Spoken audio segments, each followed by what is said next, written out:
السلام علیکم ویورز، کیسے ہیں آپ سب؟ امید ہے خیریت سے ہوں گے۔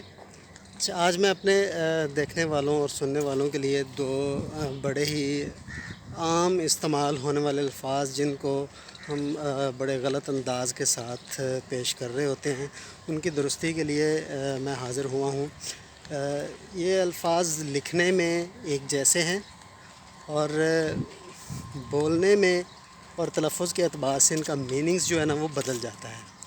ٹھیک ہے، وہ لفظ ہے، ایک ہے آخر اور ایک ہے آخر۔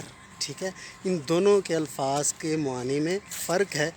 ایک جو آخر ہے، اس کا مطلب ہوتا ہے آخری یا پچھلا یا سب کے بعد میں آنے والا، اور جو آخر ہے اس کا مطلب ہوتا ہے دوسرا۔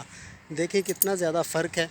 اب اس بات سے آپ اندازہ لگا سکتے ہیں کہ تلفظ کی کس قدر اہمیت ہوتی ہے، کہ تھوڑے سے ایک زبر اور زیر کے فرق سے بھی الفاظ کا مطلب اور جملے کا مطلب پورا کا پورا چینج ہو جاتا ہے، بدل جاتا ہے۔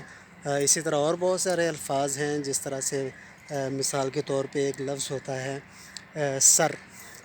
اگر سر ہے اور اس کے اوپر اگر ہم نے زبر لگائی ہے تو وہ سر بولا جائے گا۔ اگر اس کا مطلب اور ہوگا، یعنی کہ کسی چوٹی کو سر کرنا، اس کو حاصل کر لینا، عبور کر لینا، اور اس کے نیچے اگر ہم زیر کا استعمال کریں سر، تو اس کا مطلب ہو جاتا ہے کوئی خفیہ بات، کوئی راز، کوئی چھپی ہوئی چیز، تو وہ سر ہوتا ہے۔ جس طرح سر نہاں، چھپا ہوا راز، نہاں مطلب گہرا کوئی چھپا ہوا راز ہے۔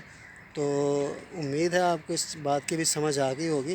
تو تلفظ کی اہمیت اس چیز سے واضح ہوتی ہے کہ کس قدر تلفظ کی اہمیت ہے، تو آپ اس چیز کا خاص خیال رکھا کریں۔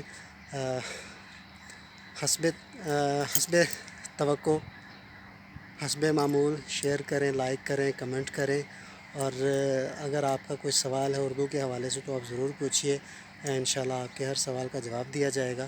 تو چینل کو سبسکرائب کرنا مت بھولیے گا، اور اپنے دوستوں سے بھی اس کو شیئر کریں۔ بہت شکریہ، اللہ حافظ۔